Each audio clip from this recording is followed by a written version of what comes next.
Thank you అండి. మరి పెద్దలు లోకేష్ గారిని మాట్లాడవలసిందిగా కోరుతున్నాను.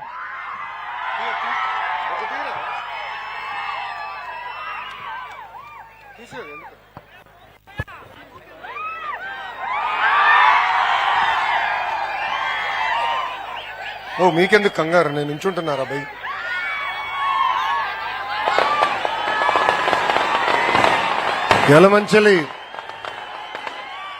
యలమంచిలి అంటే గుర్తొచ్చేది కంచుకోట.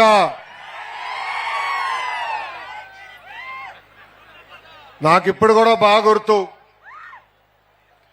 యువగలం పాదయాత్ర నేను కుప్పం నియోజకవర్గంలో ప్రారంభించా. ఆనాడు ఇట్లనే పెద్ద ఎత్తున ప్రజలు వస్తే స్టూల్ వేసుకుని నుంచున.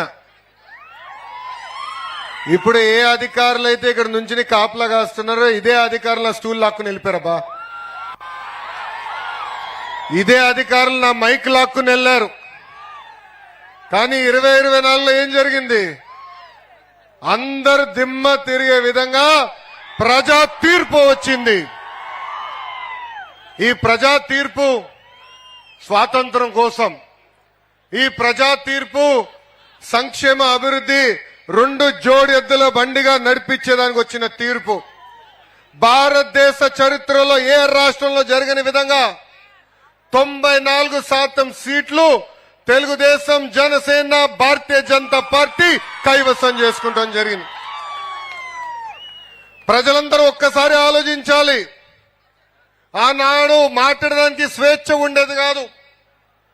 ఆనాడు బయటికి అడుగుపెట్టి ప్రజాప్రతినిధులు కలిసే పరిస్థితి లేకుండా ఉండేది కాదు. ఆనాడు గొంతు విప్పి మాట్లాడితే కేసులు పెట్టారు.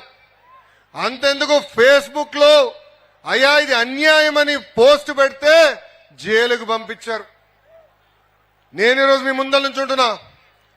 ఆనాడు నా పైన 23 కేసులు పెట్టారు. భారతదేశంలో ఏ రాష్ట్రంలో హోంమంత్రి గారి పైన 23 కేసులు ఉండదు. కానీ అదే మన హోంమంత్రి అనిత గారి పైన ఆనాడు ప్రభుత్వం 23 కేసులు పెట్టారు. అనిత గారు ఆనాడు ఒక దళిత మహిళని చంపేశారని పులివెందులకు వెళ్తే అనిత గారి పైన కూడా SC/ST కేసు పెట్టారు. ఇక్కడ మా young and dynamic leader Ayyanna Patrudu గారు ఉన్నారు. Young dynamic at heart.